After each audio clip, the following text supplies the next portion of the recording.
ఎవరితో అయితే నేను ప్రేయర్ చేస్తున్నాను వాళ్ళకి షేర్ చేసి ప్రేయర్ చేయమని కోరుకున్నాను.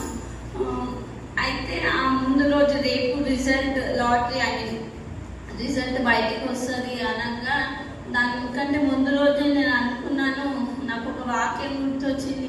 దావీదు ఫాస్టింగ్ ఉండి ప్రేయర్ చేశాడు కదా, ఆ విషయంలో మాకు దేవుని చిత్తం ఫాస్టింగ్ ఉండి ప్రేయర్ చేద్దాం, దేవుని చిత్తం ఎట్లా ఇస్తాడో అని ఫాస్టింగ్ ఉండి మళ్ళీ తర్వాత అనిపించింది ఇచ్చి దేవునికి ఇచ్చి శోధించాలన్నప్పుడు డబ్బు విషయం కానీ ట్రెషర్ ఆఫరింగ్ విషయంలో కానీ నేను సరే నా దగ్గర ఎంత ఉందో నాకు ఏదైతే ఉందో నాకు వచ్చేటి ఉండే అవి ఇచ్చినప్పుడు నేను ఇచ్చేసాను దేవునికి. అండ్ ఫాస్టింగ్ ఉండి నేను ప్రేయర్ చేసినాక నెక్స్ట్ డే రిజల్ట్ వచ్చినప్పుడు నేను KV1లో నాకు పాపకి సీట్ కావాలని అనుకున్నాను.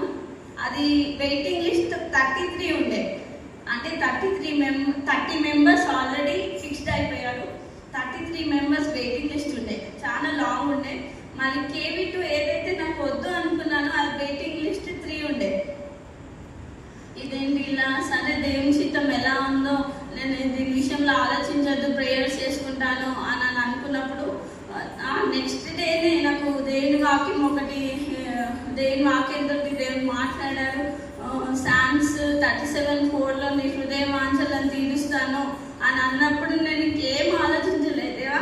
అప్పుడు అనుకున్నాను KV2 అయినా సరే దేవా, KV2 అయినా సరే నీ చిత్తం, నేను అడుగుతున్నాను కాదు నీ చిత్తమే జరగాలి పాప విషయంలో. నేనంటే ఉట్టి పిల్లలు ఒక దగ్గర ఉంటారు అని ఆలోచించాను అంతేకాని దేవా మళ్ళీ ఏమో ఫ్యూచర్ నాకైతే తెలీదు, ఏదైనా సరే అని అనుకున్నాను. దాని తర్వాత KV2 వాళ్ళు కాల్ చేశారు, పిలిచారు. KV2లో మేము ఫామ్ నింపేసినప్పటికీ ఎక్కడో నాకు హోప్, దేవా నువ్వు ఇస్తావు అనే ఒక హోప్ ఉండే. KV2 వాళ్ళ దాంట్లో నేను ఫామ్ నింపేసి మేము సెలెక్ట్ చేసుకోవడానికి అయిపోయాక ఇంటికి వచ్చేసాం.